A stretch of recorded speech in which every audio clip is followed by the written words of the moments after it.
जी कस्तूरी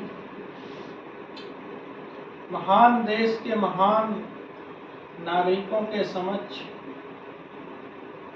बहुआयामी समाचार एजेंसी के इस दफ्तर से माननीय राष्ट्रीय अध्यक्ष, किसान नेता और विधि छात्र के साथ बैठकर आप सबसे गुफ्तगू कर रहे हैं।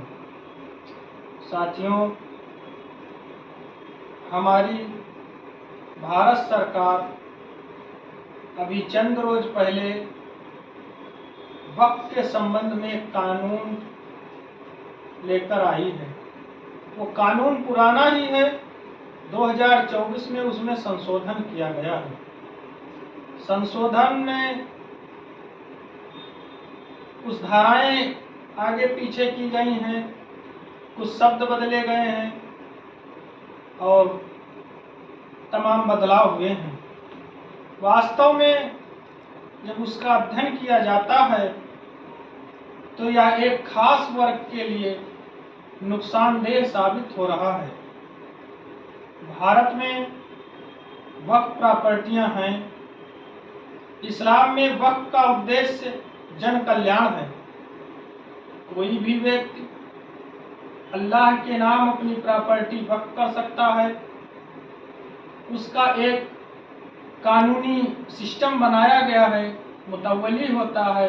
प्रत्येक जिले में कैसे जन कल्याण के काम किए जाएंगे, ये सारी रूपरेखा तय की जाती है। परंतु ये अफसोस की बात है और ये सही बात भी है कि वक्फ के माध्यम से जनता के लिए जो काम किए जाने चाहिए थे, वास्तव में जिम्मेदारों ने नहीं किए।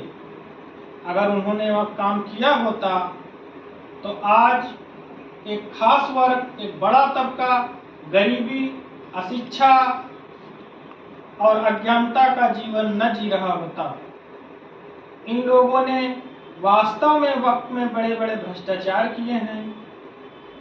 वक्फ बोर्ड का अध्यक्ष और सर्वे एजेंसियां और उनके प्रमुख हमेशा सरकार के नियुक्त करदा बंदे ही रहे हैं और उन्होंने जन कल्याण करने से ज़्यादा अपना कल्याण किया है। निश्चित तौर पर सरकार को उस पर ध्यान देना चाहिए था, संशोधन करना चाहिए था।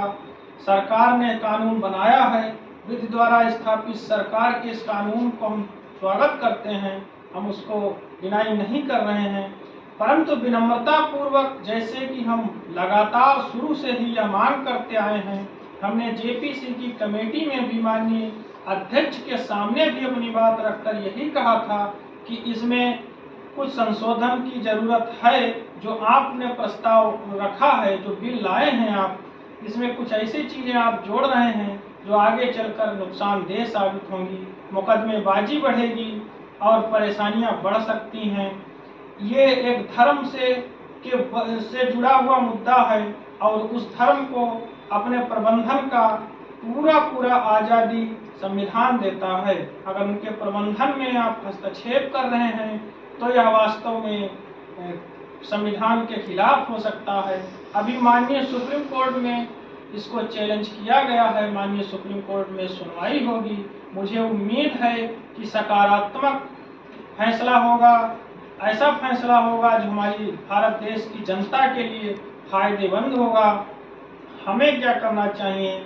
हमें उन लोगों के उकसावे में बिल्कुल नहीं आना चाहिए जो वक्फ के माध्यम से अपनी राजनीतिक रोटियां सेकना चाहते हैं। हमें धैर्य रखना चाहिए और यह इंतजार करना चाहिए कि माननीय सुप्रीम कोर्ट इसमें क्या फैसला लेता है।